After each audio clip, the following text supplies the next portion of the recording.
Hey, what is up, ladies and gentlemen of the YouTubeverse? I am back once again with the video. This time, very informational and very much current to what's going on if you are in the path of this ice and snow and stuff, and possibly looking at a power outage. So I have a paper. It's very good. It's got some good information on it, and it's not just about how to use generators and stuff. It's also you can actually check it out. Actually, I'm going to show you right here. Hold up. Well, first we're going to see Rorschach eating his food. I just got home, sat down. It was a busy, busy day. A lot of people stocking up. But again, they weren't stocking up too much. They were stocking up only what they needed. So like I would be saying, get what you need, but don't be overzealous. So power outages. They start with the most obvious thing, which is get going with the generator. You're more than welcome to read kind of what's going to be, but I'm not going to read everything, and I'm going to give you more of my own personal take on, how I feel about some of this. But generators are great. Having something small, even a battery-powered one that you can plug in a heating pad and a lamp into, super awesome. Very good, very smart thing to have, but it's kind of pricey. So if you're like me and you can't really get generators big enough for all your creatures, then there's other really cool options. Some I didn't even think of. So let's go ahead, get my shadow out of there right quick. Here we are. That's going to be a little better. So hand warmers or just heat pad things. Hey, Rorschach, you helping me out? I know. All right, we're doing this together, bud. Yes, we are. But any kind of heating apparatus that doesn't use electricity, even oftentimes when people ship reptiles, they will use some sort of heating pad or warmer thing. So, but then you look at the warnings on this too. Hand warmers are only capable of warming a small area. So you probably want to move your pet to a small enclosure. So that's a big thing. I have a couple of tanks put aside for Dramoka and for Lady, and then for the frogs with their enclosure and the stuff, I'm gonna wrap their tank up real good, and the frogs will huddle for warmth and go into pretty much under the dirt and stuff. That's right, Rorschach. We're on that part there. Yes, we are. But hand warmers are amazing. And something I didn't even think about that I think is super cool is warming up some water bottles. Most people will have some sort of gas heating or something. I myself have a fireplace ready, and I just bought a fresh Bic lighter.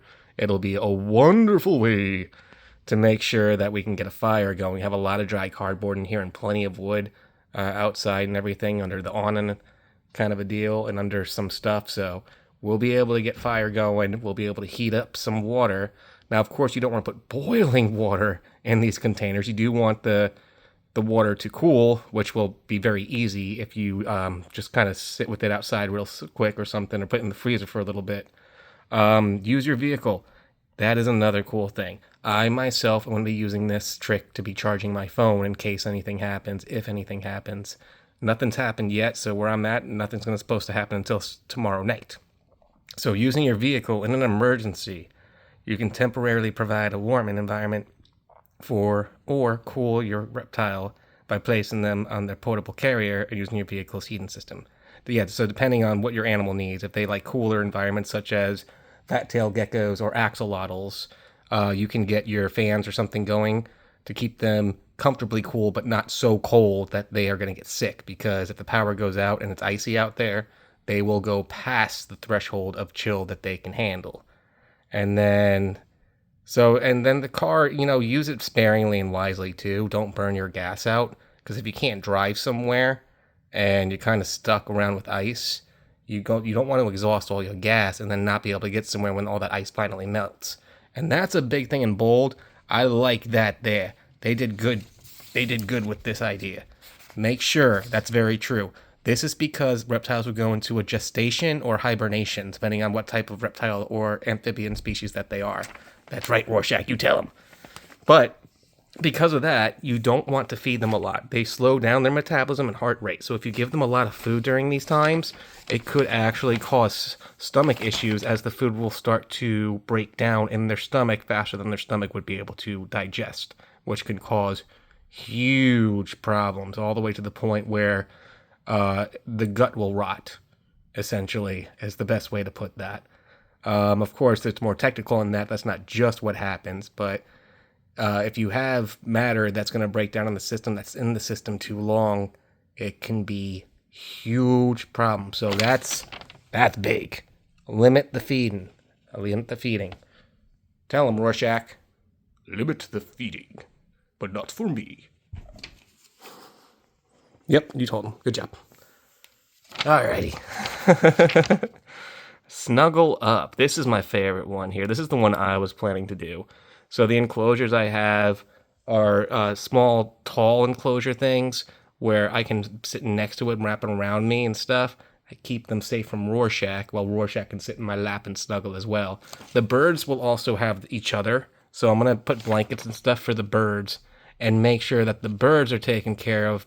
They have stuff. I'll put more blankets out, and this is all if anything happens. As you guys see, with the lights on in my room, I still have power, so we're good to go. And yeah, sorry my fingers and stuff are dirty. This is Icex and, just schmutz from working with animals all day. I have not showered or anything. I got home, took care of the animals, and immediately went to this. Now I'm going to do part 2, and that's going to come out tonight, and that's going to be for fish. So I'm going to go ahead and say thank you guys so much. Y'all are absolutely amazing for everything that you've been doing. The channel's been getting more and more views, more and more subscribers, and it is absolutely awesome. Closer and closer. My dream can come true through this, working my full-time job and then partnering up with YouTube and stuff and getting some money through that. I can start a small sanctuary within a few years of depending on how that go. But I'm still going to be getting raises through my job. I'm working with the company for only a year now, a little bit over. So, hey, my review is due. And it's just right now with everything going on, it's not going to be happening right now, obviously. But a review is due soon. And so I might be getting a pretty good, decent raise and everything. So as time goes on and things happen, yay. Very positive things happening. Y'all are doing stuff that is very much a possibility of big dreams coming true.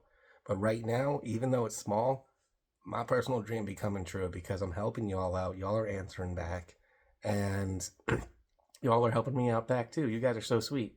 I can go on and on, but I need to stop for now. Get ready for the next part, because the next one for fish and aquariums and stuff is important too. I did reptiles right now, so thank you guys for listening. Thank you guys for watching. Thank you guys for everything that you've done for this channel. You are all so stinking awesome. Seriously. Some of the best community I've ever known. I've just seen on this YouTube channels at all, from what other people be doing and stuff. I think you all the best. And that's not, I know a lot of people say that, but I truly believe that. You can hook me up to a lie detector, and I'm flabbergasted. I'm put beside myself how awesome you guys be. So with that, thank you. Peace out.